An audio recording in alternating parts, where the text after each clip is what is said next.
Hello, everyone. Welcome to episode 2 of Swishin and Dishin, the one-stop shop for NBA basketball news. With me is my fellow host, Gavin Sass, and I Hello. am Andrew Paddock. And let's get right down to it. Last week was the draft, and tomorrow starts free agency. And I'm excited for both. I'm excited to talk about the draft, and I'm excited for free agency, as always. Silly season in the NBA, best time of the year. Storylines, rumors, galore. Hot take, storylines. Do you prefer storylines or rumors? I like rumors. An unspecified source rumors. That's my favorite. AKA slow news day. We're gonna talk about something and not source anyone. No, I like the rumors of players calling all other players to tell them to come join them. Like this. Recruit season. Yeah. Yeah, I love those rumors, and just random rumors up the wazoo of this guy could fit here. Maybe they'll go after him. What's been your favorite rumor of the past week? I have one. I know exactly what my favorite rumor has been. Ooh, that's a tough one. I'm loving the John Calipari to the Kings rumors right now. Because it makes sense. Like, it's the only coach that Boogie, other than Mike Malone, the only coach that Boogie's ever, not hated totally. And the only I think the person that got the most consistency out of Boogie, not necessarily best playing or whatever like that, but off-court stability, I think it makes sense. My favorite rumor, without a doubt, was Melo complaining about the draft. Oh, yeah. In a phone conversation with Tim Hardaway. I'm sorry, did we phone tap Melo's phone or Tim Hardaway's phone? Because that's such a specific rumor that it makes me think I don't know, maybe it wasn't false, but it's so specific that it's just I don't know. It's just funny. That was my favorite. So draft. I want to believe that the conversation between Melo and Tim was just, okay, Tim, it was great playing with you. Sorry about this. Yeah, see you on the court, Melo. It was just a completely goodbye. Yeah, and then somebody overheard it at a restaurant and figured out who it was and said that Melo said that Phil Jackson didn't know what he was doing with an organization. Also, we'll get into it, but Tim Hardaway for Jaren Grant might have been my favorite thing that happened last week. That's a steal. That's a steal, man. Steal. Grant's gonna be good. Hopefully good. Hopefully good. But yeah, so let's talk about it. Let's talk about that draft. So obviously one was pretty much the only non-surprise of the night. Mm-hmm. Because right after Towns, it got stupid crazy. It got fun. It did get fun. I like the pick. I mean, I like Russell too. I like his game. I hate that he went to a Lakers, speaking as a lifelong Knicks fan. But that's a good pick for them. No, yeah. I mean, considering they had the first pick later in the first round, the 27th pick later in the first round, that they wanted to go with the best player on the board, and between him and Okafor, definitely a smart. I like the pick of Russell over Okafor. Same. And let's talk about Okafor because that dude's probably having quite a different week than he thought he would. Mm-hmm. Oh, yeah. His look bad. After the draft was just what the hell? Yeah, I think the Lakers did him wrong a little bit. I mean, I get the smoke and deception, but if you have a guy in twice, at least give him a call and be like, "Hey, we're not going to pick you." Yeah, something, let him know because I think he really thought he was going there. I don't think there was a doubt in his mind. Mm-hmm. Yeah, and I think that there was he had even aspirations to go 1. It's okay, you don't go 1 and you go 2 to the Lakers. That's not a bad situation. But then you don't go 2 and you go 3 to the Sixers. That's sad. I feel bad for him. So what? I guess we'll talk about this because this is Okafor related, but it's sort of a long-term question. Who do the Sixers trade? I'm going to say Embiid. Embiid? But Yeah. will any team will they get any value for Embiid? I I mean, don't teams are know. probably terrified of him right now. I mean, the thing is, he hasn't played a game yet.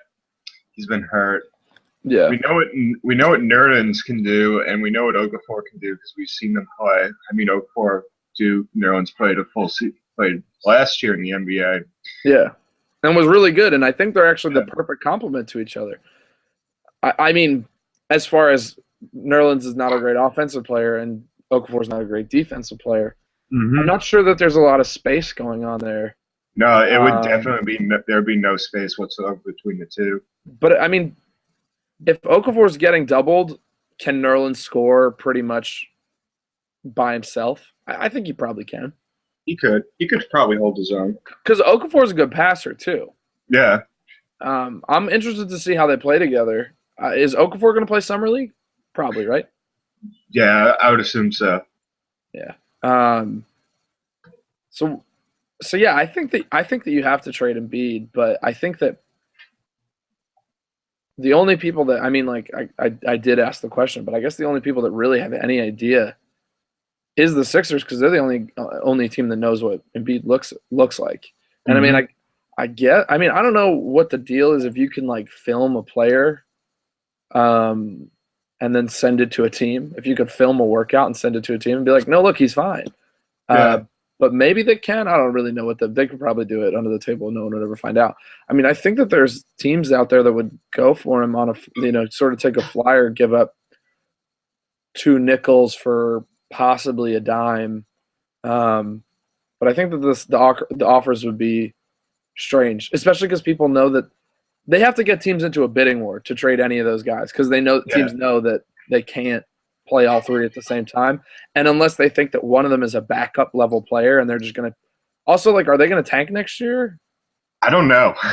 Because it looked like that this year that they weren't gonna tank or at least start to become good. But I mean, now that you only have two pieces of your team, and Are you they only have still two are they starters.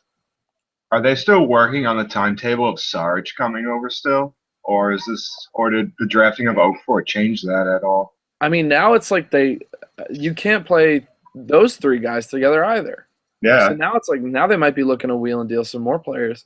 I mean, Hmm. if I'm a team like uh, the Pistons or the Hornets or the Pacers or even the Heat or the Celtics or the um, Mavericks or the Trailblazers or I mean, the Jazz just drafted Kaminsky, right? So Yeah, they don't need that. But they're if fine. I'm Denver or even Minnesota, I might look to give up some short-term assets for Saric, um, because he's going to come in and he's going to play power forward. And he looks pretty good. Yeah. Um, so I think that that's what they do. I think that they have to trade Saric, and I think they should trade Saric and Embiid for little guys, guards, wings, and stuff like that. And they have to start winning some games. I'm not saying that they can't be in the lottery next year, but they can't be a 1, 2, 3 pick again. No, at that point, if they keep tanking, they're going to start playing the deadly game of either having too many prospects or having. Actually, yeah, let's just stick with too many prospects because that means by the time you have too many prospects, those that you already had developed may start being outclassed by those you want to develop, and it leads to underdevelopment in the process. Exactly.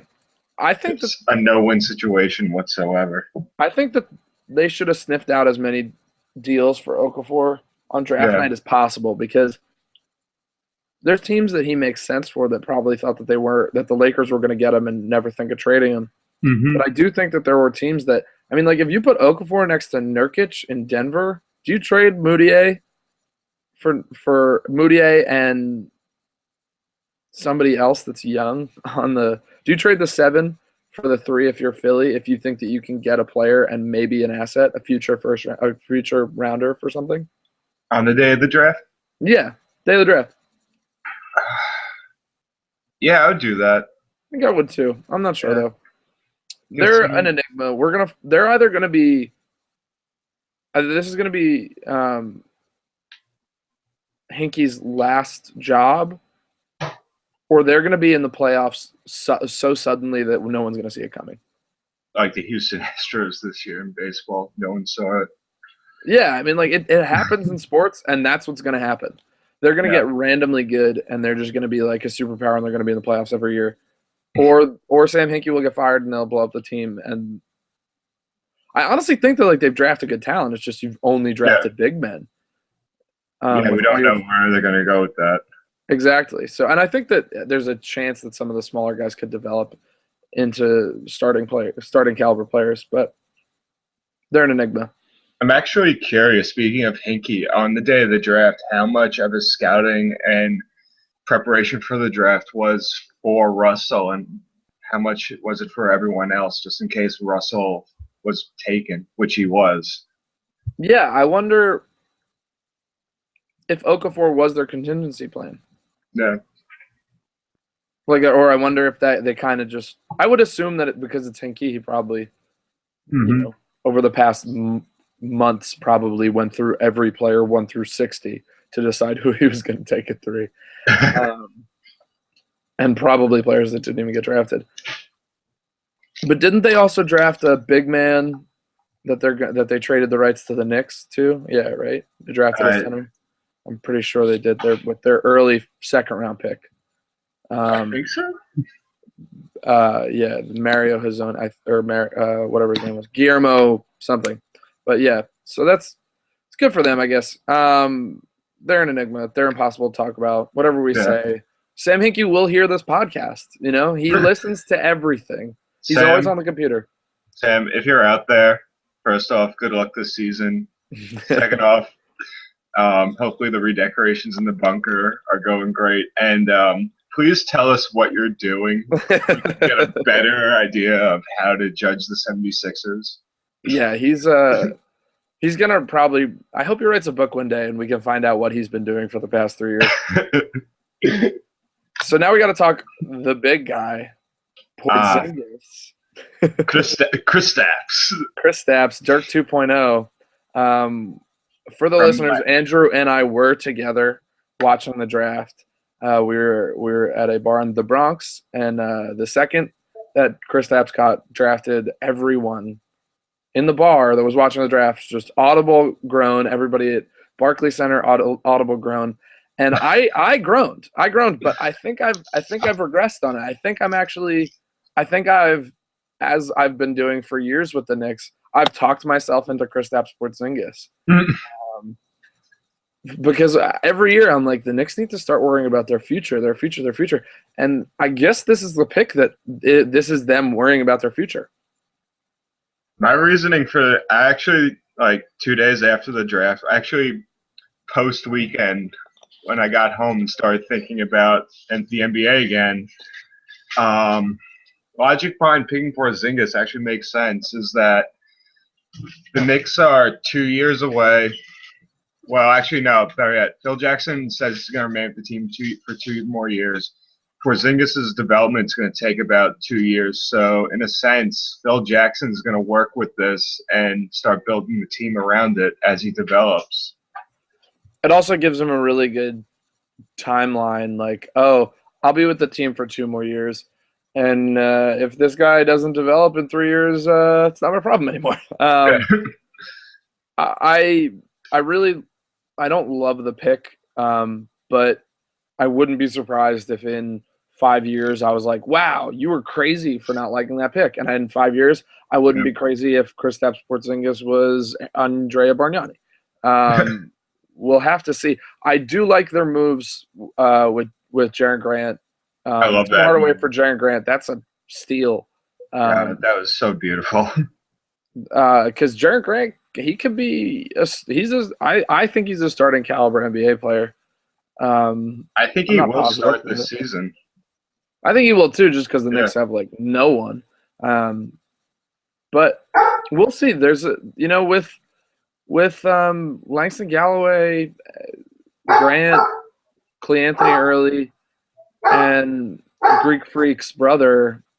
I wouldn't be crazy surprised if at least one of those guys, if at least 2 of those guys developed into NBA starting players, starting quality players. Maybe not Galloway or Greek Freak's brother, but I would say maybe Cleanthony Early. There's hope for him still.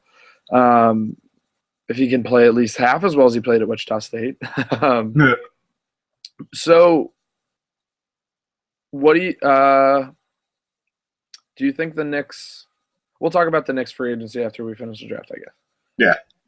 Hazonia for the Magic, love him. Love that pick. Great pick. It was the smartest pick. It makes sense.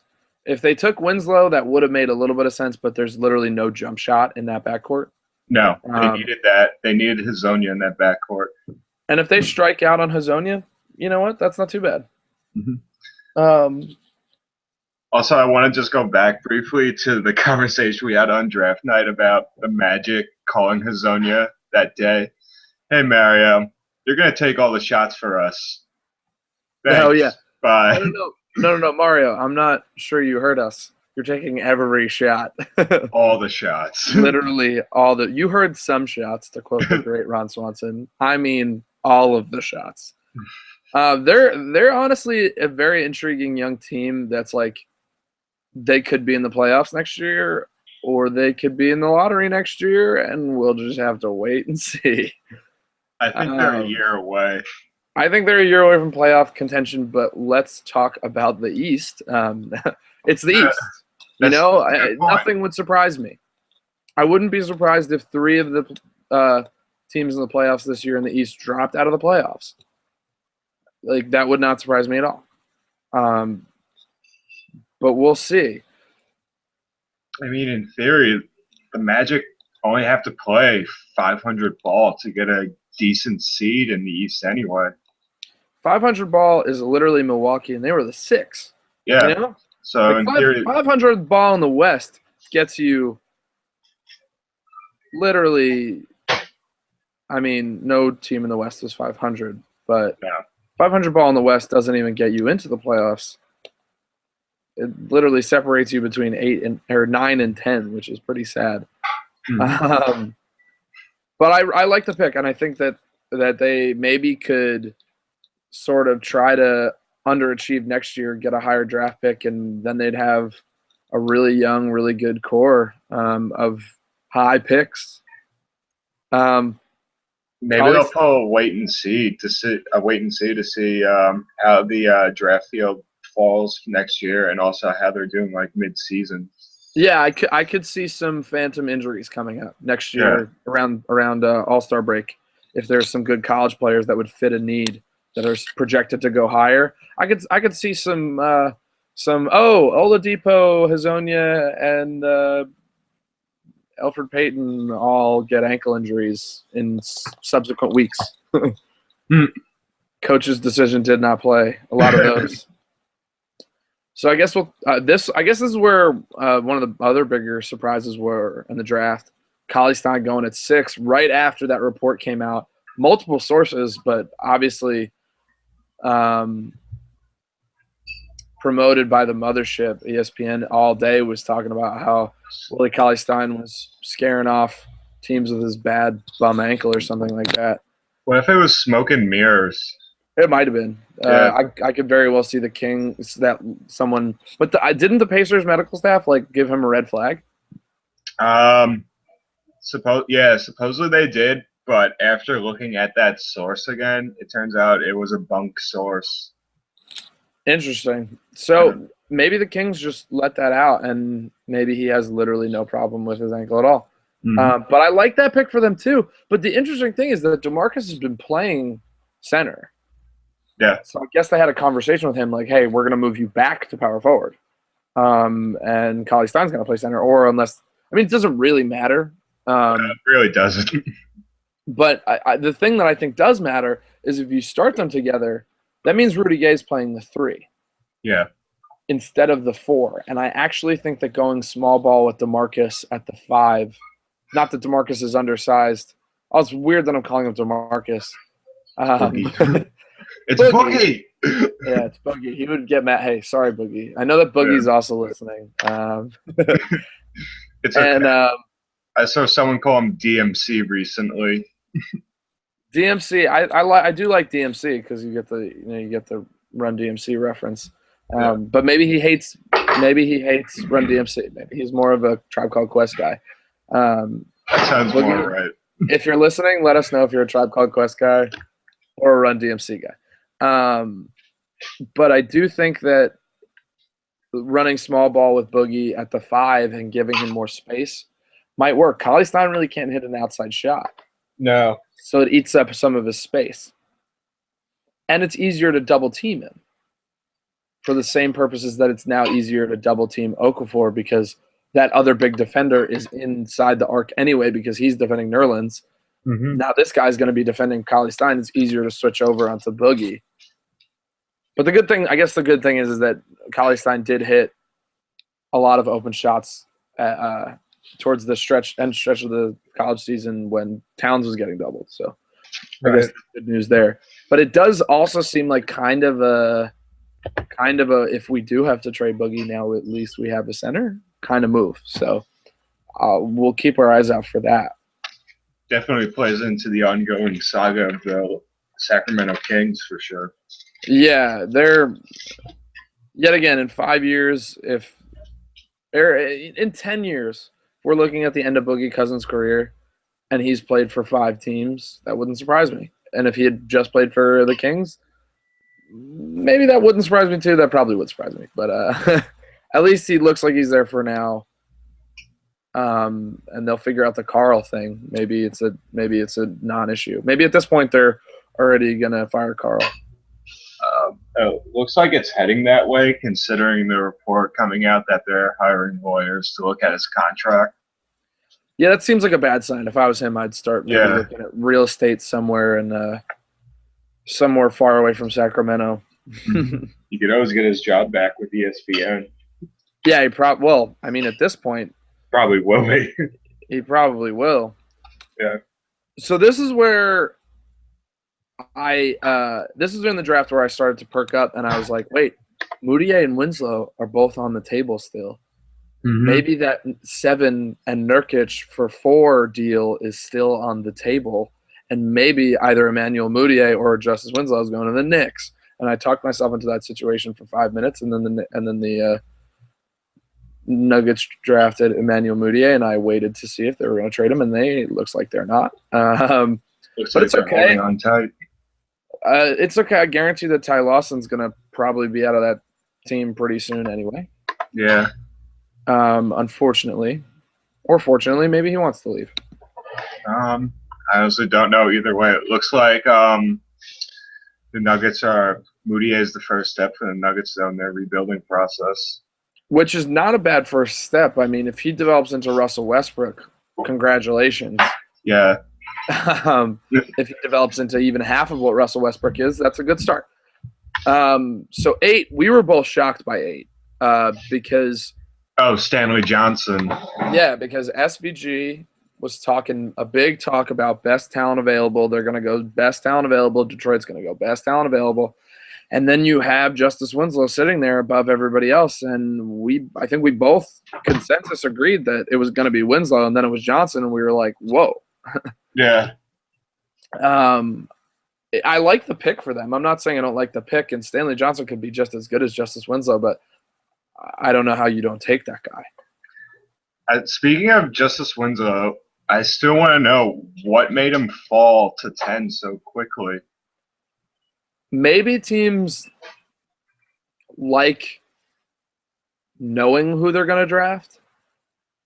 This is the only rationale that I have. So we're the Pistons, and we've been projected to get Stanley Johnson. Like, he's going to be there. No one above us is going to take him. Maybe I'm more comfortable taking that player that I know is going to be there and that I have planned for being there, rather than to sort of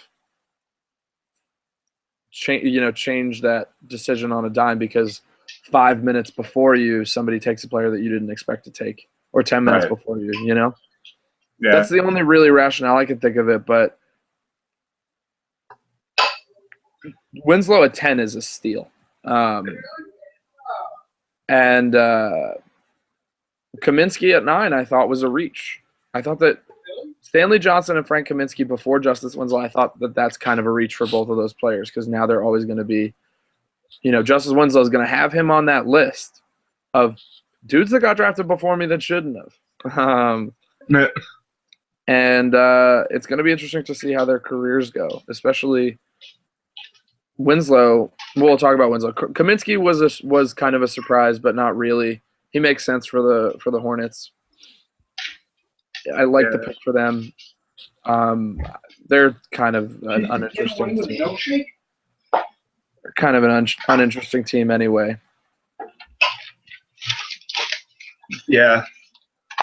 And then when Winslow to the Heat is a steal, and what a backup, what a contingency plan if something happens to Dwayne Wade and he doesn't come back. I mean, like, you can't replace somebody with a more likable or more comparable younger player than Justice Winslow and Dwayne Wade. I mean, you can't. They're just so similar in so many ways. Can't read it either. It's a fantastic backup plan for them, it seems. Is that to me? Yeah, I agree. And then I guess the next surprise was that Booker fell so far to The Suns. the Suns, which I actually had him slotted in at the Suns pick. I think he makes a ton of sense for them. He spaces out the floor, and he probably takes place of Gerald Green if Gerald Green doesn't come back, which it doesn't look like he is. And then the rest of the draft, I think there weren't a ton of surprises. I mean, the most surprising pick later in the draft for me was the Spurs pick in the first round at 26, Nikola Milutinov from Serbia. Yeah, that was no one was even projecting him for the first round, right? No, but thinking about the San Antonio Spurs, it fits into their international brigade of players so well. And he's probably going to be an all-star one year, and we'll be like, how did this guy go 26? Yeah. And, yeah, nothing else in the first round surprised me whatsoever. Although Kevin Looney falling to the 30th pick was interesting. Very surprising. And of course, we were both wrong about Montrezl Harrell going in the first round. He would go in the second round. Yeah, I was surprised. That's a pretty good pick in the second round.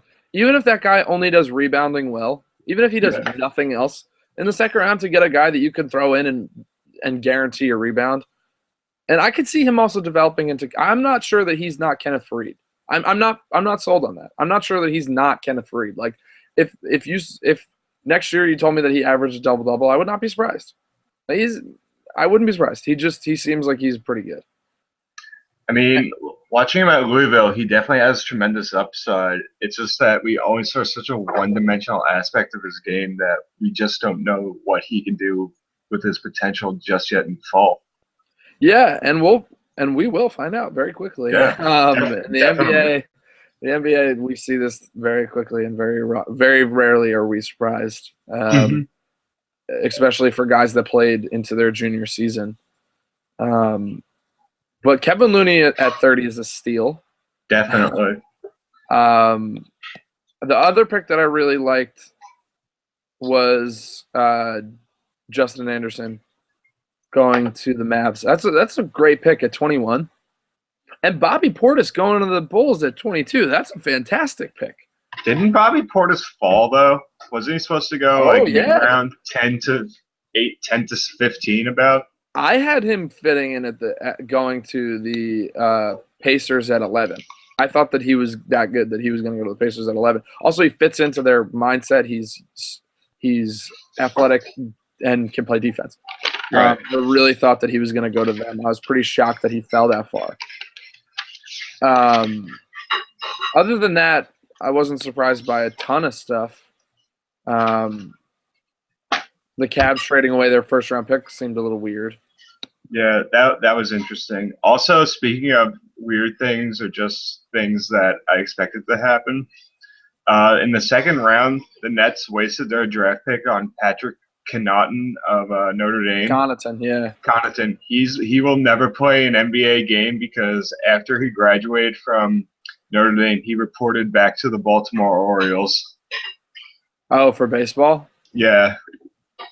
Oh. So the Nets wasted their second-round pick, which they probably and definitely should have used, considering the future of the Nets in the NBA draft.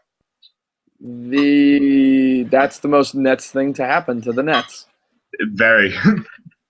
To have a draft pick and waste it. That's inexcusable. Yeah. I mean, The guy was at the combine. I mean, I understand that, but yeah. shit, that's nuts. I get that, like, yeah, taking a flyer on him, and he was great for Notre Dame and everything, but they should have realized that, oh, yeah, he's actually a baseball player. He just plays basketball on the side at Notre Dame, and he already has a minor league career at place.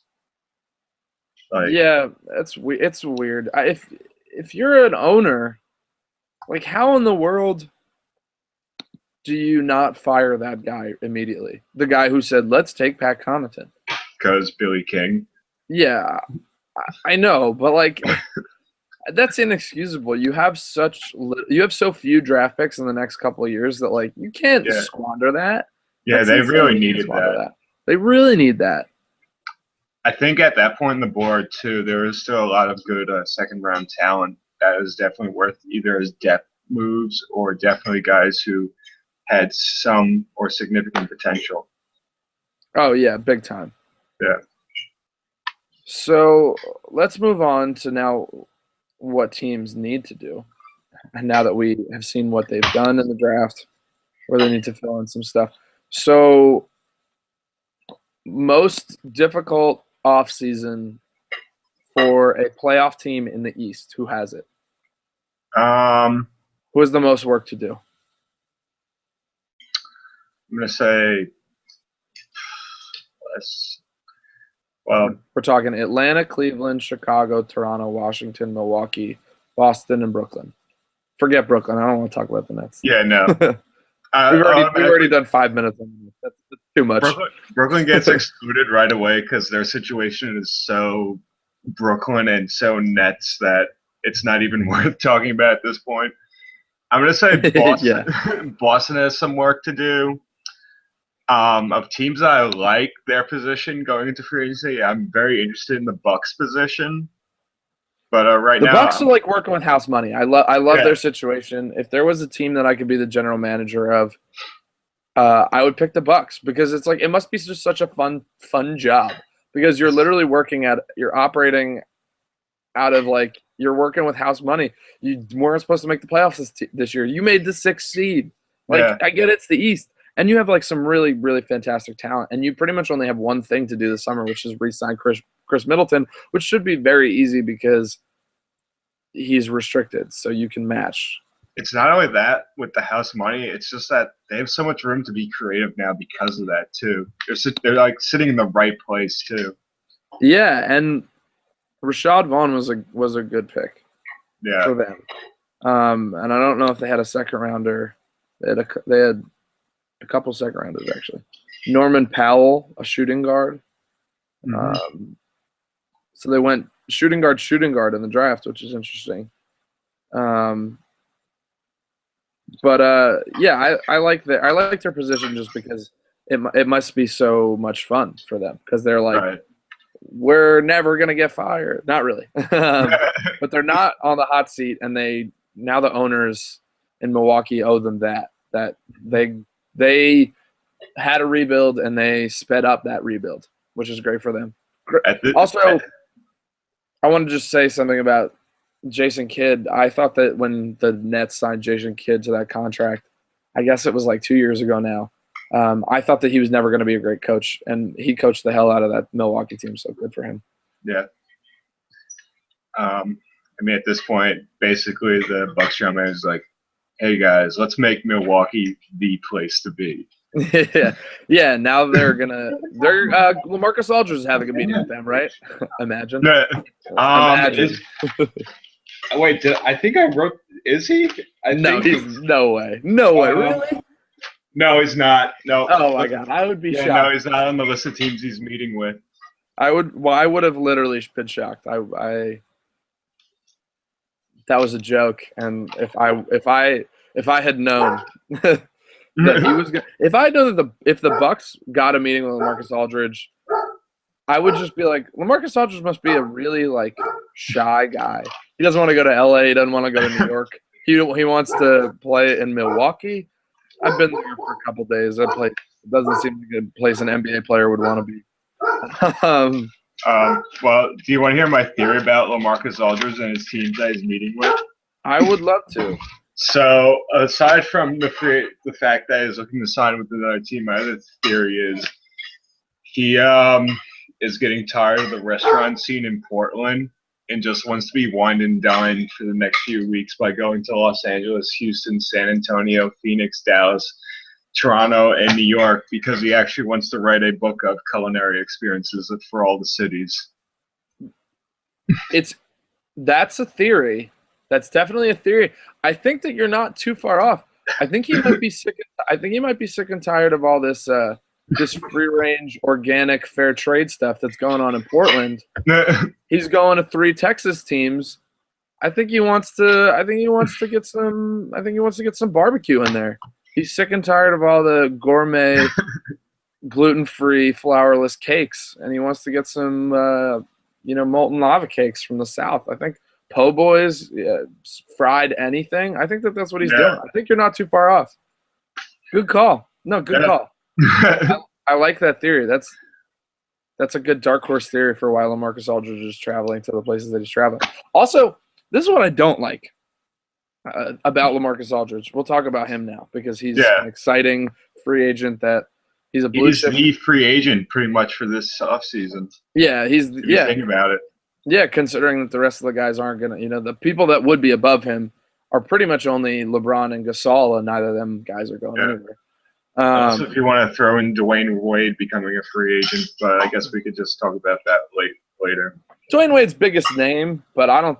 As far as contribution on a basketball court, no. LaMarcus Aldridge is contributing more than him. Thank God. Definitely. Who isn't? Who's played a whole season recently? Not Dwayne Wade. No.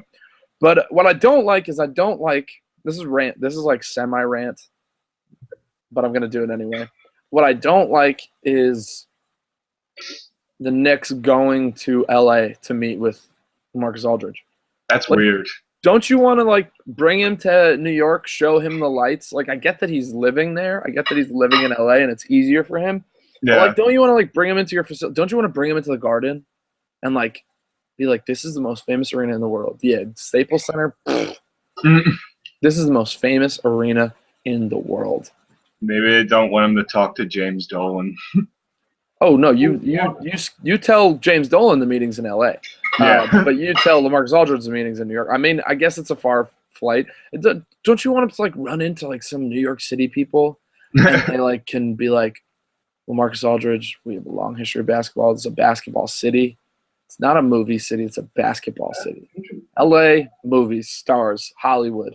This is about basketball and the Durst family. We're about 2 things in New York. We're about basketball. We're about the Durst family. Maybe you take him to Bob Durst's brother house. I mean, that would be fine. You show him what New York is about. I want to know where Bob Durst comes into play with this, though. Yeah, where Bob? Yeah, who Bob? What free agent Bob Durst wants to get for the Knicks? That could be a clickbait article.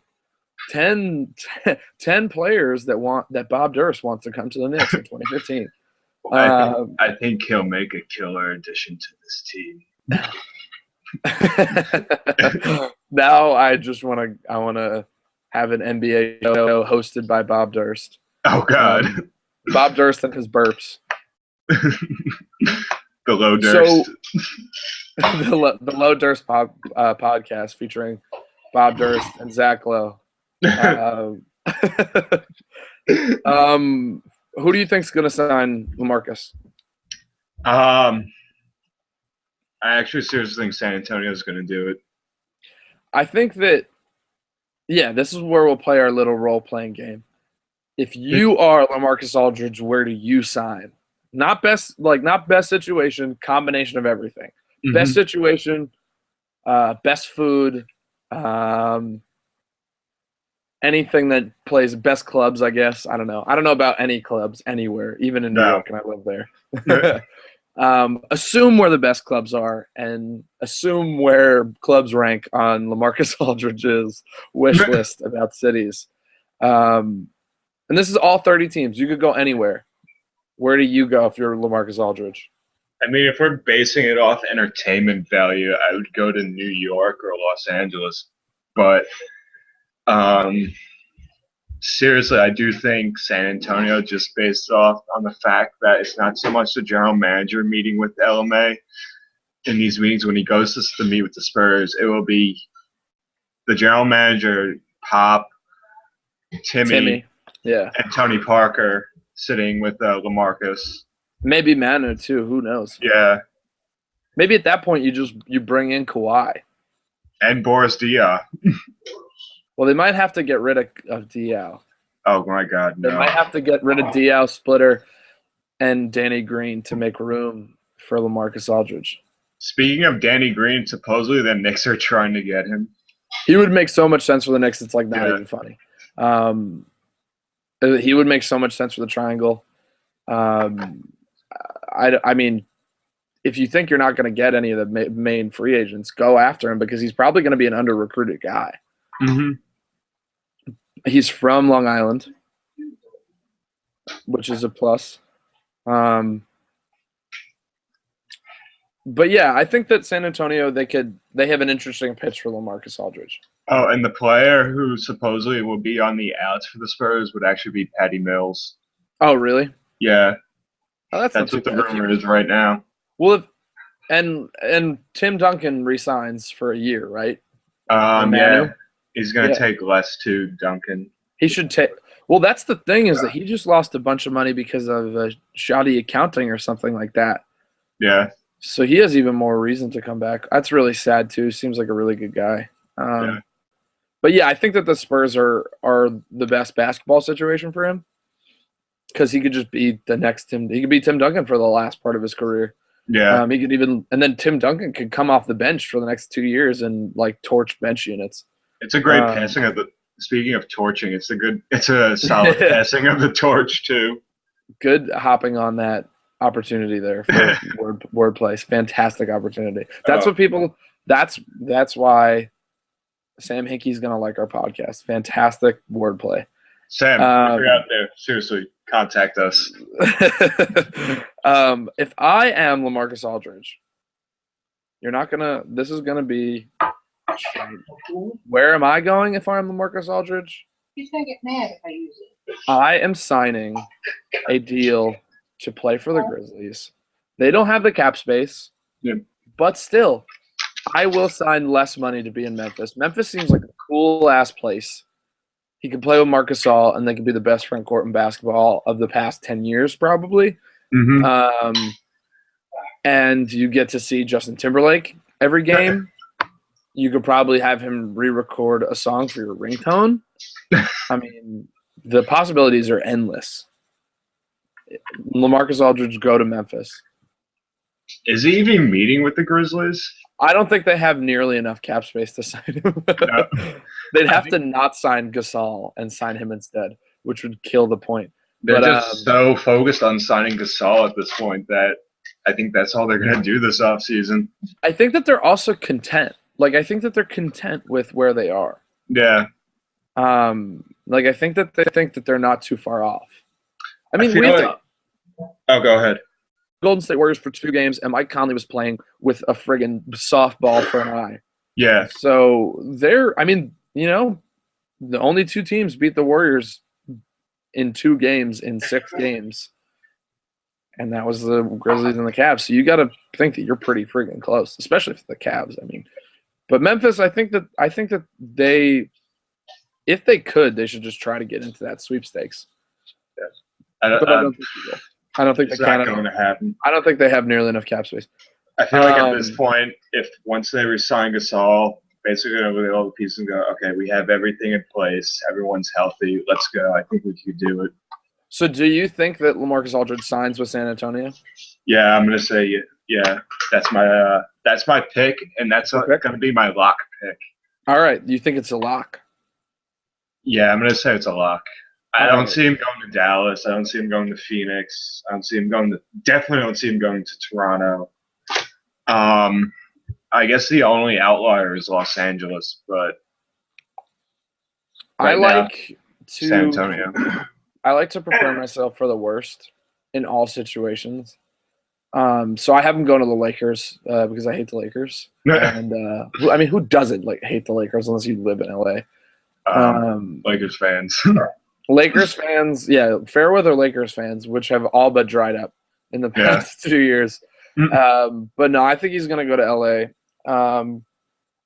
And I think that Julius Randle is never going to develop the way that Julius Randle should, because I think LaMarcus Aldridge is going to go to Lakers. That's my pick. LaMarcus Aldridge and Russell, pick and rolls, that's dangerous. That's dangerous stuff right there. Ooh, that'd actually be interesting to watch. I would hate it, but it'd be interesting to watch. Yeah, I mean, I think that it's a thing that could happen. Yeah. So let's talk Wade. All right. See. I was excited to talk about Wade. I wanted to talk about Wade in the last podcast, but it totally was meant for this podcast with free agency starting tomorrow. Yeah. If you are Dwayne Wade, where do you go? Same question as Aldridge. Best situation, best town, best everything. Where do you go if you're Dwayne Wade? I mean, if this is a scenario we're going with, why would he want to leave Miami then? It has everything at his disposal. Well, I'm gonna be that guy and go ESPN hot take on this. Oh boy, here we go. I'm roping in LeBron. He should go to Cleveland. Go to Cleveland for whatever money you don't make. You will be playing with your best friend. I mean, how great could that be? How many players could say that? Apparently, Phil Jackson and Walt Clyde Frazier were very close when they were Knicks. Mm-hmm. And they both talked about it in that documentary, how close they were as friends. I mean, how cool is that? How many times do you get an opportunity to do that? And I know that he would have to take less. Also, if I'm LeBron, I think I get the whole I'm taking the max.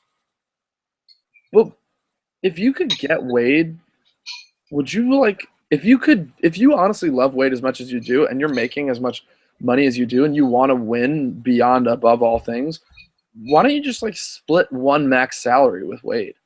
Yeah. I think he would only have to do that once because, honestly, how long do you think Wade has left in the league? A year? That's the thing, is that I honestly think that the situation for Wade makes so much sense. He fills in that 2 spot, or he comes off the bench. If you can get him to come off the bench, then forget about it. But he fills in that 2 spot for the 30 games he does play in the season. Mm-hmm. I think that, and we'll get into this, but I think that Kevin Love's going back. You have now so much depth that you're good. You have Kyrie. You have Kyrie Irving, Dwayne Wade, LeBron James, Kevin Love, Tristan Thompson, Timofey Mozgov, Anderson Varejao, Iman Shumpert, J.R. Smith, Matthew Dellavedova. That's 10 guys that have started NBA games and been impactful. Yeah, that's wow. I mean, that's the thing is if you're Wade, just play for a year. And if you don't win a title next year, go make some money somewhere. Go make some more money. I mean, I feel like in a scenario like this, and I actually do agree, I think Cleveland is the perfect spot, not only because he's playing with LeBron, but also the fact that he could finish his career there and get rest. But they could give him a 2-year deal. They could give him plenty of rest considering the depth they have, and it's just a perfect scenario. And yeah. And Pat Riley has already kind of screwed him over on one account. Yeah.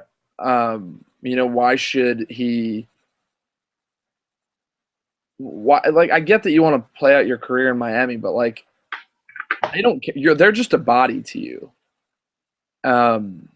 You could play 2 years in Cleveland, and you'd be one of the most loved Cleveland players of all time. Mm-hmm. And that's pretty cool. That's how many players can say that. Yeah. I think that Cleveland is the dream scenario for him. I don't think it's going to happen. I mean, we'll see. We'll see. Nothing is impossible when LeBron James is involved because players do strange things to play with fantastic players. And And when GM LeBron calls, you pick up the phone. yeah, and I mean, I also think that like for reasons beyond basketball, they're best friends. You know, that's a really cool relationship that you get to foster even more. And the thing is that like if you're Dwayne Wade and LeBron James and you go and play in Cleveland, like essentially, okay, you've lost the Florida market, but everyone will love you. Yeah.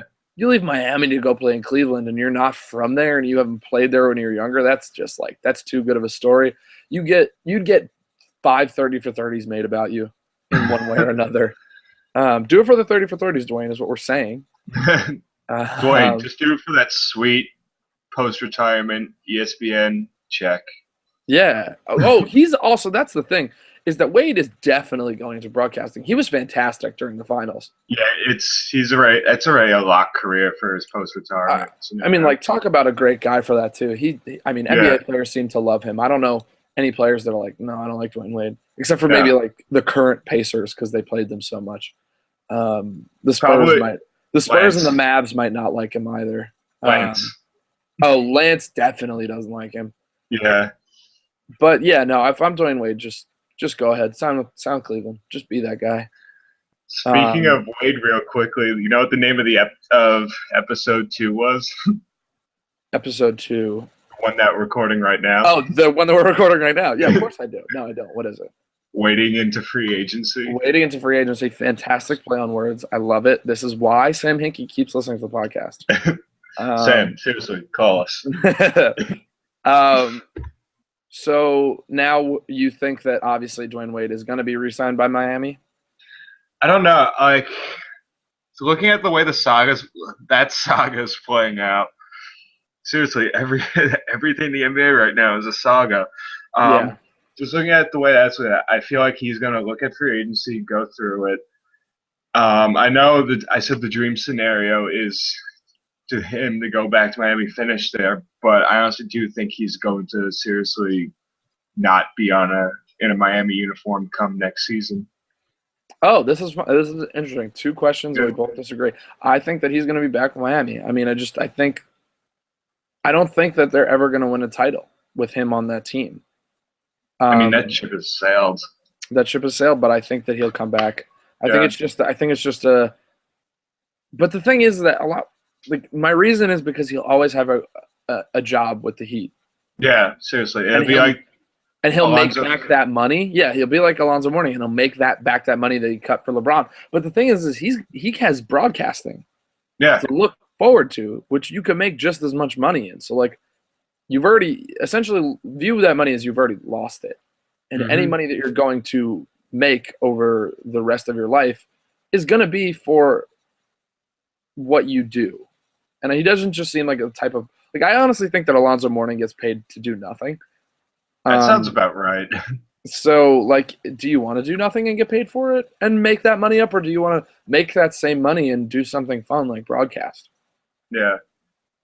I guess that's really the personal decision is what he wants his post-basketball life to be like. I mean, considering he'll probably have the option of getting a cushy front office job with the Heat anyway. Yeah, it's like, do you want a cushy front office job? You can hang out with your kids all day? Maybe you do. Then that's probably the better choice.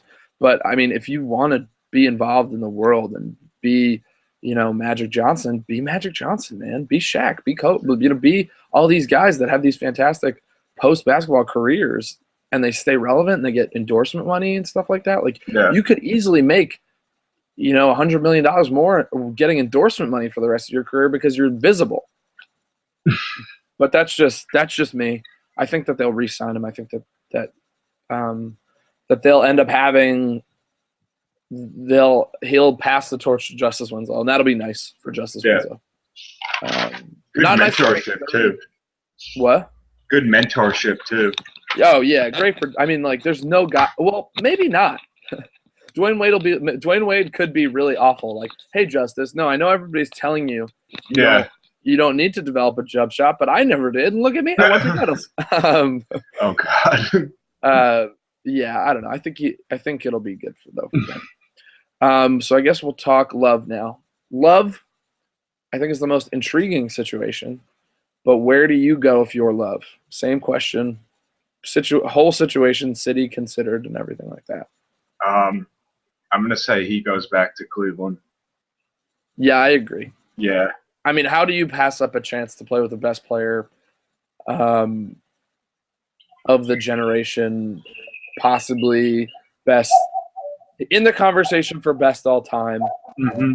Definitely once in a generational. Yeah. Definitely. I mean, like, how much do you hate Cleveland? Like, that really is your question. Like, how much do you hate Cleveland? If that answer is a lot, then, yeah, leave if you're not happy. But I think that he could also be, like, another one of these guys where, like, he makes a career off of being loved for going to a place that no one goes to. Hmm. I mean, the thing is, like, And looking the at basketball situation is so ridiculous, too. Oh yeah, definitely. No, the thing is with Love, like looking at the rumors so far about him, I haven't heard that much from other teams. It's only been the Cavaliers I've heard stories about. Well, the Lakers are recruiting him hard. Oh yeah, that I mean, I don't know. That's the thing is, I don't think he's set up any visits yet. I have not heard a single rumor or anything being floated about visits. Yeah, I don't think he's set up Yeah. any visits yet, which is insane. Or not insane. I honestly think that it was a load of smoke. I thought that he was going to go back, and I thought that wasn't going to be an issue. I thought that no team was really going to no team was actually that he wasn't actually going to resign. Like, I thought that when he said that he wanted to be back in Cleveland, that was genuine, and I thought that was going to happen. Yeah. So I really wouldn't be surprised if he went back. I just wouldn't be shocked. I mean, and I think that Oh, go ahead. I think the basketball situation, as I said before, is just too good to pass up. Yeah. Would you rather be the third best player on a team that won a title or the best player on a team that never won a title? Yeah. I mean, we know right now that the Cavaliers are offering a 5-year, $110 million deal for to Love. So we'll see definitely come tomorrow what will happen. And the allure to Los Angeles, I get it. It's the Lakers. It's LA. You are sort of from there. Went to school there. You're related. He went to school there. He's from like Oregon though, right? He grew up in Oregon. He was born in Oregon, but he spent a lot of time down in LA because his uncle. Is Michael. Yeah, his Michael, uncle's Michael. Yeah. So I get the California thing. The California thing makes sense. Yeah. But the endorsement money that you get in LA is not as great. Is not like you're not getting endorsement money in Cleveland. He was in 3 major ads during the finals this year. Yeah. So you're still getting that money there. It's not like you're just leaving that money on the table. I think for him it makes the most sense to go back. So with the teams remaining that we haven't spoken about, who do you want to talk about? I want to talk about the Knicks, obviously, and a couple other things about just odds and ends. You want to talk Knicks? Want to try to solve that problem? Yeah, let's get into it, and then let's do odds and ends. Let's get into the Knicks. All right. If you're Phil Jackson, what is your off-season plan? If I'm Phil Jackson, right now I'm targeting Greg Monroe and Aaron Aflalo. That's all I know. So you're playing it safe, and you're going to go with the 2 guys that you know you can get, and probably not take as much time on the guys you might be able to get. Yeah, I'm going to play it safe. All right. I should admit, I'm terrible at playing Phil Jackson. If I'm Phil Jackson, I'm gonna probably invest in a bunker for when New York fans turn on it. But that's just a contingency plan. That's a backup plan. Yeah. I'm gonna try to get the big name guys, but the good thing about having a GM and a president is that, I can talk to the big guys. And it already seems that Monroe is like a done deal. Yeah, it looks like that's happening. As far as a Flalo goes, I'm not totally sold that you don't give a 12 per year, 3-year deal to DeMar Carroll. He makes a lot of sense putting behind Melo because Melo doesn't have to play defense then. Melo's defense is pretty suspect. I mean, it's suspect in the fact that he can play it when he wants to play it, but who's to decide when he wants to play defense? But I say I'm having the meetings with LaMarcus Aldridge, and I don't know. I guess maybe if Goran Dragic takes meetings, and I guess if Kevin Love is taking meetings. Has Goran scheduled any meetings? Not that anybody knows about, but if I'm Goran, we also got to talk about Goran Dragic. Yeah. Because if I'm him, I'm like looking really hard at my situations here. Because you have a chance to go play in Los Angeles. Probably not, actually. They just drafted Russell. You have a chance to go play for the Knicks and be in New York and be the savior for that franchise. I mean, I don't know if the Knicks could pay both of them. Pay Greg Monroe and Goran Dragic, but that team's not awful if Dragic's on it. Like that's probably a playoff team in the East. Definitely a playoff team. Dragic, Melo, Porzingis, Jaren Grant, Monroe, with Calderon playing backup point. Yeah, that's probably a good enough 5 to get you into the playoffs in the East. Considering the Knicks play in the Atlantic Division too, that's pretty. That's a pretty cushy spot. That's a very cushy spot. Because the Celtics don't seem to have any real crazy talent on their. They don't have a star. No. The Sixers don't look to be good. The Nets are the Nets.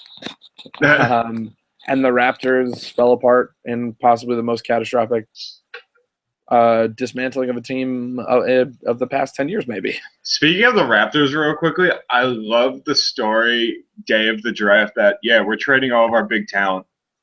Yeah. Yeah, we're looking at deals. It was so sudden and just so surprising. But remember when that happened with the Nets in the season, this past season, and they didn't even end up trading any of them. Yeah. They traded Garnett, I guess. They did trade Garnett. But I think they should. Like, it doesn't seem that they figured this out. Yeah. And they have a bunch of draft picks. They might as well use them. So yeah, but if I'm the Knicks, I'm Phil Jackson. I'm taking all the big name free agents, and I'm having Steve Mills meet with the lower name free agents. That's actually a pretty good idea. And if I'm Phil Jackson, I'm telling Carmelo Anthony to come to the meetings. I think it would be good for him to be there. Yeah. It's not like a Kobe thing where if I was Mitch Kupchak, I'm like, no, Kobe, you can not be here. Well, Kobe's making phone calls for recruiting of free agents right now. I know he is. I don't know how well those phone calls are going out. They're probably starting off with like a, do you want to be cursed at all next season? No? Then I don't want you here. Hang up the phone. Hey, do you want to come to breakfast with me and Rondo sometime? No? Okay. Also, I hope a team signs Rondo, and I hope it goes terribly. What if he? Just because I like when NBA teams like are in a deluge of player personnel problems. It's fun. It's fun when it happens. What if he goes nowhere and ends up back on Dallas? That would be, I think that like TBS would have to call them up for like a sitcom. Just Rick Carlisle and Rondo together. Yeah, they'd have to. They'd just have to. Oh God. I guess we didn't talk about DeAndre Jordan. What happens with DeAndre Jordan? This one? This is insane. I can't get my finger on this one. I just wrote down my paper DeAndre Jordan free agency, and I left the lines after that blank. I just don't know. If I'm him, I'm going to New York. They have the most. They seem to have the most shooters. Yeah. Seems to have the most space for him to operate in. Apparently, what DeAndre is looking for is a team that could give him a greater role on offense. Yeah, he would have a greater role in offense because the Knicks have no inside scoring. Right. And he would get to be the second banana to Melo, sort of. They could be a twosome, dramatic, pairing of two, like a Russell Westbrook, Kevin Durant type thing. Mm-hmm. I think he should leave LA. I think that LA is a toxic situation for him. And Doc Rivers seems to be trying too hard. GM Doc Rivers? Yeah, GM, president, coach, dad, Doc Rivers. Seems to like him too much. That he's like, honestly, like, it's like that person that you're like not friends with, so you try to be extra nice to them. Yeah. That's sort of what it seems like. That like Doc Rivers is constantly talking about him. It's like, would you stop talking about me, please? Like looking at this past season, yeah, that's spot on. Yeah, it's just uncomfortable. It's uncomfortable as a fan to like listen to that. It's just weird.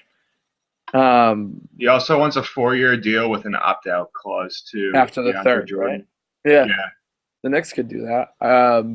Like, it's not the best basketball situation, but if you want to be more involved on offense, that means that the team's offense is not very good. Right. So you're not going to go to a team that's really good. And probably contenders probably don't even really want you. Rebuilding teams are like, teams that aren't that great. They want you. The Knicks want you. The Mavs want you. But teams that are contending probably don't want you just because of what just happened in the finals. Right. But I think he'll either re-sign with LA or go to the Knicks. I'm gonna pick the Knicks. That's gonna be my pick. I don't think that Dallas has a shot at getting him. No, Dallas. See, the thing with Dallas is they're linked to every big name free agent, but in actuality, none actually go to Dallas. So yeah, they always get a meeting. Yeah. And free agents just never go there. Heck, there are free agents who they're not even linked to that people just say, oh yeah, they're having meetings with Dallas. Yeah, I guess it's one of those things that's just about being a major market. Yeah. You just assume. Yeah. Also, this was something that I wanted to. So this is. Do you have anything else? I think we should go into the odds and ends. No, it's time to go. Nope, nothing else. Odds and ends section. All right. It's time to get odd. Is Phil Jackson trying to piss off Melo and get it so that Melo requests a trade and they have to trade Melo? I'm gonna say no. No. Okay. Yes. I thought that might be a distinct possibility when they drafted Porzingis. Not that he's the wrong choice, because I'm sort of into the Knicks looking to the future for once. But I just thought that it was like when that report first came out about that phone call with Melo and Tim Hardaway Jr., that somebody NSA phone tapped, I guess. I was like, oh, this makes total sense. Phil didn't want Melo to resign. Melo resigned. Now they're trying to get Melo to leave so that Phil Jackson can start over with a true rebuild. I feel like it's the media's basically wet dream that this happens, but in reality, it's not happening. Yeah, I don't think that any team's taking Melo. Yeah. Though, I don't know. Maybe there are. Maybe there would be teams that would take Melo. I don't know what he really what teams he would okay because he does have the no trade. Yeah. And the last odd or end is, do the Celtics get any big name free agents at all, or are they left with a bunch of role players just waiting for a star? Role players waiting for a star. Sad existence for a team that I totally hate. So perfectly fine with. So closing thoughts, anything? What's the one thing you're looking forward to in free agency, which starts in about 3 hours? So in 3 hours from now, I'm waiting for an absurd rumor that people actually believe, and then an actual story that just flames out that absurd rumor. It's pretty vague. I like to be vague at the start of free agency. What about what team are you most excited for their moves in free agency? Let's see. I'm excited to see. Hold on. Of course, I'm excited to see what the Knicks do as a Knicks fan. Or dreading, either or. I mean, either way, it's going to be interesting to watch. Oh yeah. I'm excited to see pretty much what the teams that LaMarcus Aldridge visits, what happens with them. Yeah. And pretty much that's it. I'm most excited for the Mavericks to strike out in free agency. Of course, that too. Mark Cuban to go on some tirade about how players like don't understand good coaching and smart management and stuff like that. That's going to happen. And then the thing that I'm most excited for is who is on the Cleveland Cavaliers roster in 10 days. Ooh, that's going to be good. Yeah, actually. You can't take mine. Yeah. No, but they're good. I know. Speaking of Mark Cuban, when the cap goes up in a few years, I'm expecting a really fantastic tirade when Dallas can't get anyone once the cap goes up. Yeah. That tirade is going to be beautiful. His tirades are always just so like, would you just stop? Would you just stop ranting about things in public? No, it's my thing, man. Shut your mouth. Fantastic. Hinky, hope you like the episode. And I'm done. I'm good. And play us out, Andrew. So the final question I have to ask for everyone who listens to us, as has been circling the media recently, does Utah Jazz player Rudy Gobert have a cat? Apparently, he has not answered this question directly. So to anyone listening to this podcast, please ask Rudy Gobert if he has a cat. Does the Stifle Tower have a cat? He's not saying yes or no. So why do you think he's being so mysterious about it? Is he trying to drum up intrigue? I honestly don't know. Well, one day we'll find out, and the answer will probably be pretty dull. Yes, I have a tabby. His name is Pierre. That's it. Well, thank you everybody for listening. Try not to be too swayed about crazy NBA rumors. Yes. Don't talk yourself into your team getting a free agent that you're not going to get. It just hurts in the long term. Also, if you hear a crazy rumor that we didn't hear, please let us know about it. Let us know. Maybe we'll do an emergency podcast if the rumor's like that good. Yeah, definitely. But other than that, that's it from me and from my host, Gavin. We'll be on next week to talk more NBA free agency. Yeah, and once the dust has settled, we'll be back. And then we'll, I guess, look forward to post-free agency and take it from there. But until then, everyone enjoy free agency in, what is it now, less than 3 hours or so? We're 2 hours and 45 minutes away. Well, 2 hours and 42 minutes away.